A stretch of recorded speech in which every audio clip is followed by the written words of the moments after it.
So we're looking at part 4 in our series on wild harvest edibles. I'll prepare us a table before me.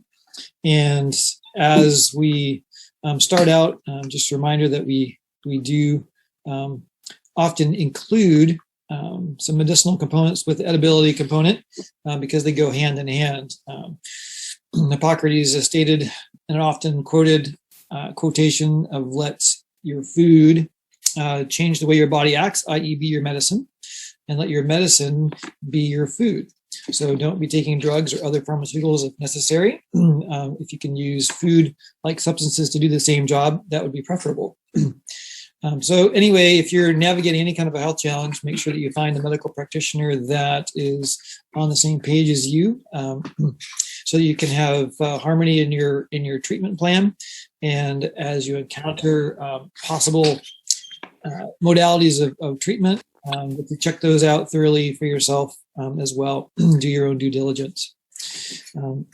But tonight we're going to look at a particular thing that we've looked at before in perspective, but not so much on the edibility end of things. We're going to start there, and that's fireweed. It's a very classic Pacific Northwest, all the way up into Alaska, all the way across the northern latitudes, especially in areas that have been burned over or other disturbed areas. Fireweed, Epibolium angustifolium is a very colorful reminder of the life that is present in just almost inherently in the soil, because they aren't present particularly in places until they get burned over. So the seeds are kind of residual in the soil. They crop up after a burn. They may float in too, but they don't tend to thrive in areas of dense cover, more so in areas of bright sun. So they also spread once they get established by underground roots, so they can creep up. We're finding this. We have some that have grown in our yard, in our garden area. And this season I dried a bunch of the leaves, looking forward to the blossoms coming along here soon this season to use as well. But the parts of the fireweed that are edible are the flowers, the shoots, and the stems and the leaves. So the root has not been indicated so much as a edible part of the plant, just aerial forms that are above the ground. The shoots can be eaten raw or cooked. So sometimes they can be eaten. The fresh young sprig that are just coming out of the ground can be eaten like asparagus. You know, harvest them in a similar way, i.e. breaking them off or cutting them off underground so that there's a short section that's blanched, i.e. it doesn't turn green because it's been in the dark, much like an asparagus sprig that is just sprouting up. And that actually is the portion of the fireweed sprig that's the sweetest.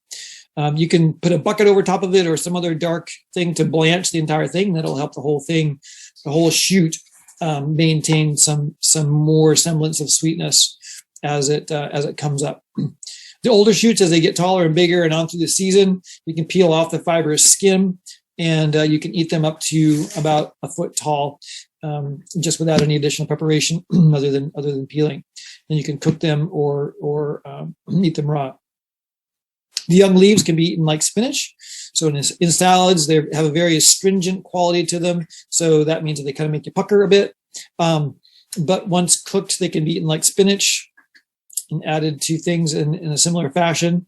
The flowers and the fruit are very beneficial. They can be eaten raw or eaten as a additional carbohydrate source. So there is some sugar content present and associated with the fireweed blossoms and the fruit. So the fruit would be the area here with my pointer just below here. So it blossoms down here, it moves up, and then continues to blossom. These are the new buds coming on. So the stem progresses up through the season with, it just keeps extending and shooting up, and new blossoms come on. So this would be the fruit. And as that fruit is still succulent and moist, it's edible. Later on, it'll become dry and poof out with these powdery seed pods and send those out for seeding the next generation along with the roots underground. So it's kind of an advancing, so you can pick the fruit and let the flower continue to advance and just eat the fruit and the flowers as it grows up. So the dried leaves can be used in a number of different ways. They can be used as an herbal tea. The mature stem, you can peel it and use the pithy core. So the stems will get about the size of your little finger, and inside of those stems, there's a pithy core that has a good carbohydrate store to it, and also can aid and act as a soup thickener. So take that pith, add it to soups, and it will thicken it, probably along the lines of cornstarch. You may even be able to powder it and use it in a very similar way. The flower buds and blossoms. So this is looking into a forest of burned over forest with just a beautiful array of fireweed, just bringing new life to that area. It's kind of a pioneer species that comes into the areas post burn, but lots of flowers and buds there. So you can add those to salad. You can decorate other foods with them, like cakes, for example, or other pastries. But you can actually make a jelly from the flower petals, like you would rose petal jam. So there's a whole pan of the flowers here. It's called Alaska Fireweed Jelly from a little book called the Weeder's Digest. It's not the Reader's Digest, but the Weeder's Digest, i.e. you can eat your weeds. So take 1 3/4 pints of fireweed blossoms and 1 3/4 pints of water. So basically that's a 1-to-1 ratio. And 2 lemons and 2 pound 3 ounces of sugar. So this is basically converted from a recipe that was using the metric system, hence the kind of odd ratios here. So basically you take your petals, boil them in water for about 10 minutes in your 1-to-1 ratio of water, strain off the liquid, back into the pan, toss the blossoms, and then squeeze the juice of 2 lemons in and keep the seeds. They're known as pippins, but in those pippins or seeds is the major pectin that's available in lemons. So citrus pectin, that's what you're after. Then add the sugar and stir it in until it dissolves, and then reheat it to the setting point. That's about approximately 10 minutes to getting there. Then go ahead and pull out, extract the seeds, pour into a sterile jar, and seal. And you can use that throughout the year. And it's pretty high in sugar, but there would also be some therapeutic properties to it from the blossom standpoint. We'll see some of the different ways that the fireweed can have some therapeutic benefit here as we move along.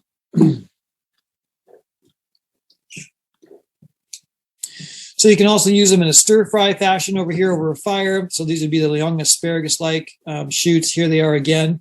They're starting to sprout out. You could just pop a pot or a bucket over them to keep them blanched. This is more blanched here because it's just emerging, more nice and green up here.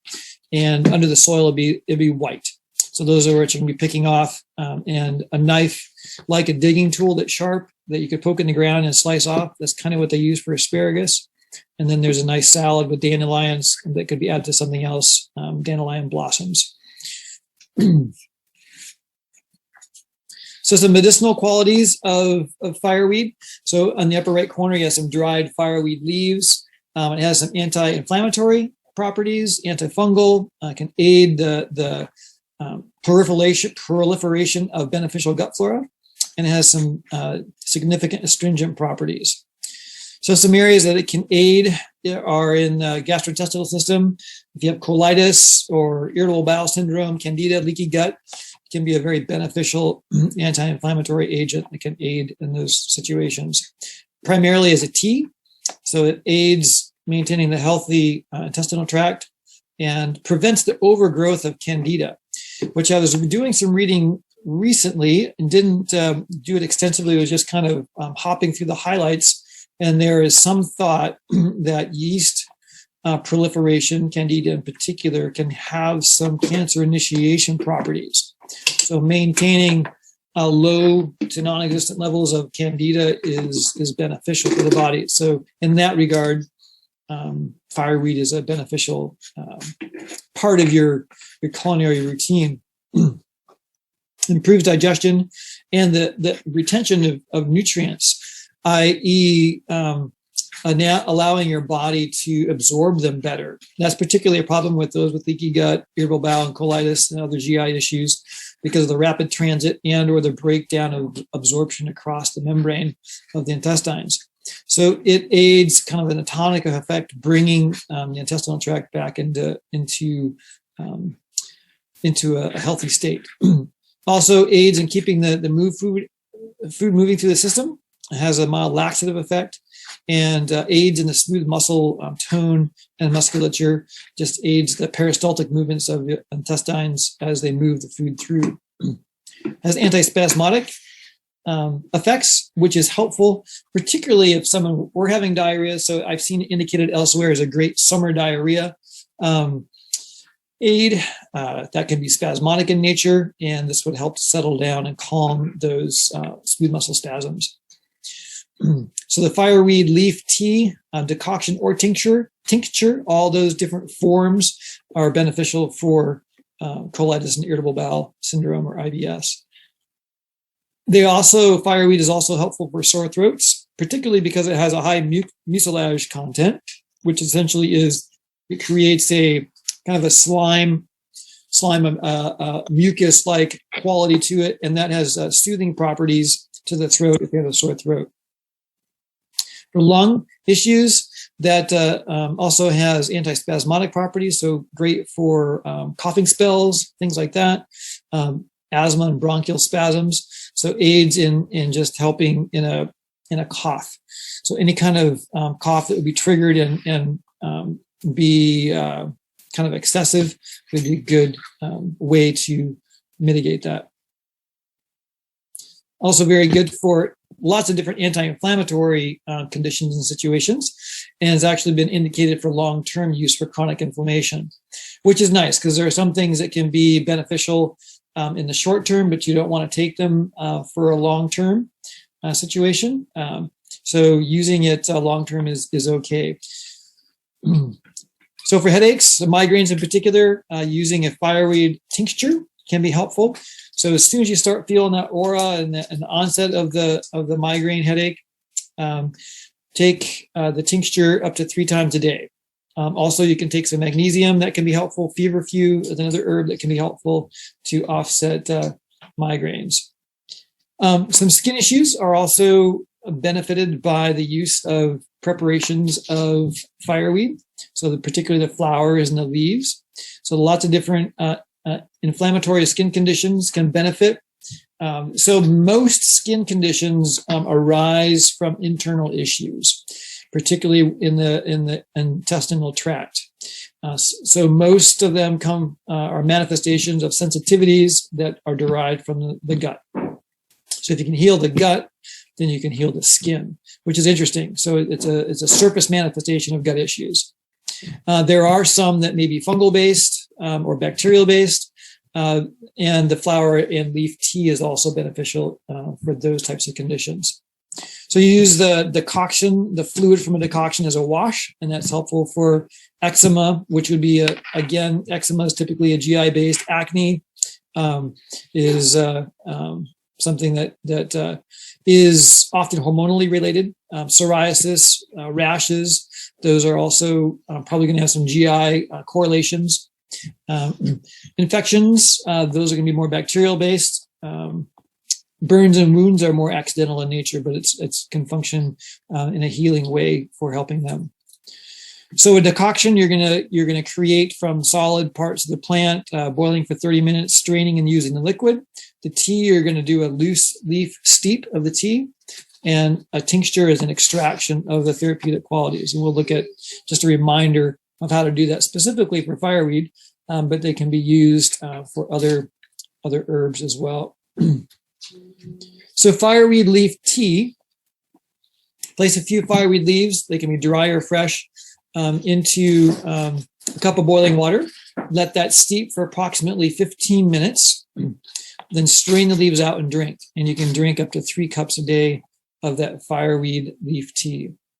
For a decoction, you're going to be using fireweed leaves. So you want to use fresh leaves. That's best if possible. The tea is typically going to be from dry leaves, but the decoction is going to be from fresh plant material. So 2 ounces of fireweed leaves to 1 quart of water. Bring the water and leaves to boil, and then take them off the heat. Steep it for 30 minutes. So let it set in that warm water for 30 minutes, that boiling water, and then strain it. And you can use it over a course of about 3 days before you should freshen up the batch. So use 2 ounces every 4 to 6 hours, or as needed if you're doing an internal application for GI issues, etc. or as a wash. You can use it directly to wash a wound or a rash or a skin type of a situation, or as a compress. So soak it in a rag and have that cover the area that is in need. So we did a fireweed tea, like a loose leaf. It's also known as an infusion, and then decoction. And then a tincture is a longer process, extracting more of the therapeutic qualities in a more concentrated fashion. So you're going to use 4 ounces of fresh fireweed leaves and flowers and 8 ounces of vegetable glycerin. So the recipe called actually for using an 80 proof or better alcohol, but I would prefer personally to use the vegetable glycerin since alcohol is not a part of my paradigm. And alcohol or glycerin extractions also function. They may not have quite the shelf life.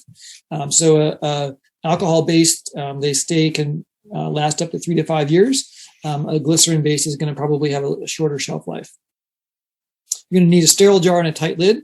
So chop and crush to a pulp the fresh leaves and flowers and add that to the glass jar. Slowly mix it thoroughly into the glycerin, and then cap and store in a cool, dry place for 5 to 6 weeks. But you don't want to just forget about it. You need to shake it daily or turn it back and forth daily to aid that infusion of the therapeutic qualities into the tincture. So then strain and retain the liquid and store it. You can use a dropper bottle or other dark glass bottle. Make sure you date it and label it so you know what it is, and cover it tightly. And that can last up to 3 years or more, depending on how you do that tincture preparation. So looking at fireweed from a nutritional standpoint, 1 cup of fireweed, so that would be 1 cup of the stems of the leaves, contains 24 calories. So then you could go and you could eat it fresh in salad, or you could boil it, use it like spinach. 2 grams of protein, 54% of the of vitamin C, 63% of the vitamin A, 6% of iron. RDI is recommended daily intake. 4% of the potassium, 77% manganese, and 9% magnesium.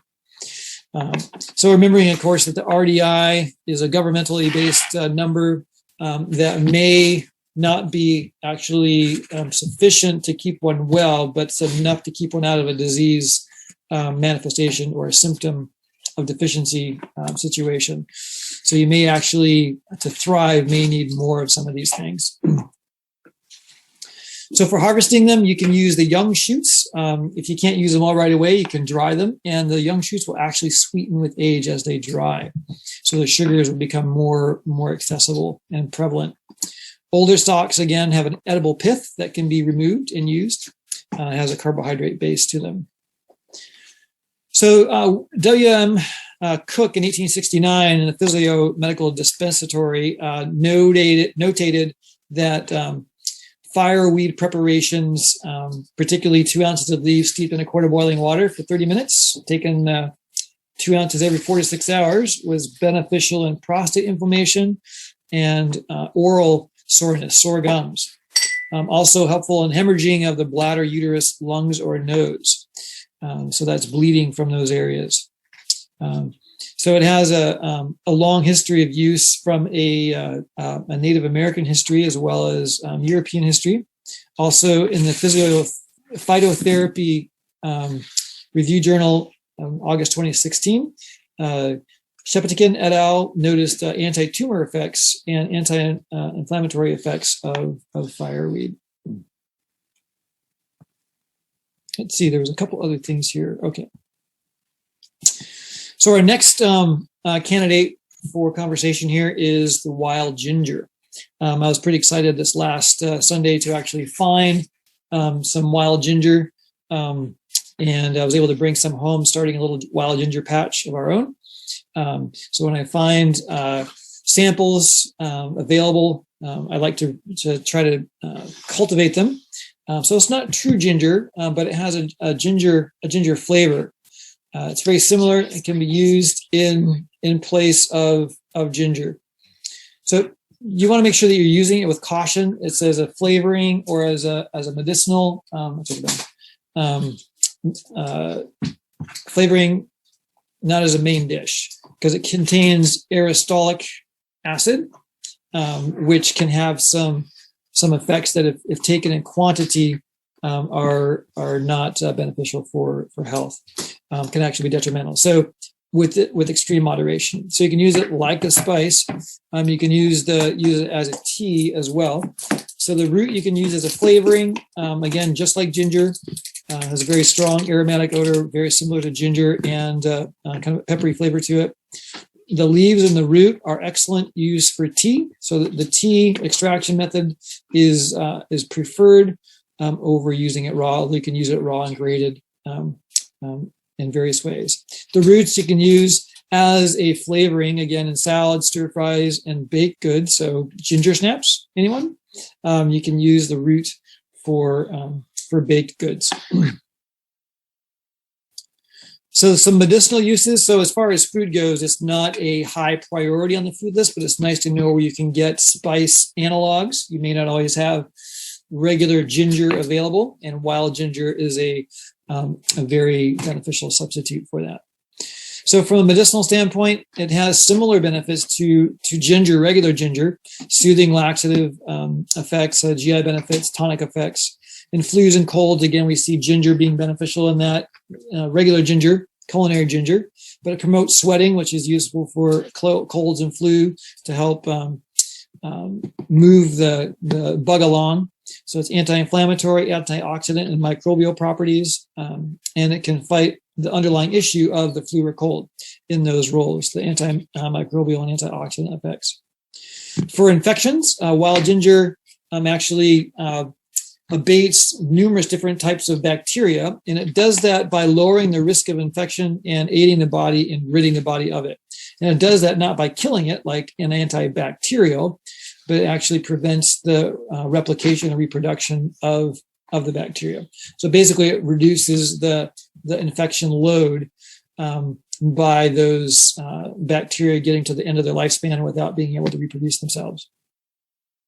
Beneficial as a mouthwash for oral inflammation, so periodontitis, gingivitis, inflammation of the gums. Basically, again, it's functioning in that anti-infection role by reducing the number of bacteria that causes the oral inflammation. Basically, use a mouthwash of the tea. Don't have any honey in it or other sweeteners like many people use in teas. Just use it straight, and twice a day after brushing, swish, rinse, and spit the tea, the wild ginger tea. Again, like traditional ginger, it can have anti-nausea effects, settling the stomach, and actually aids stomach emptying. So you're not going to have a prolonged stomach content presence.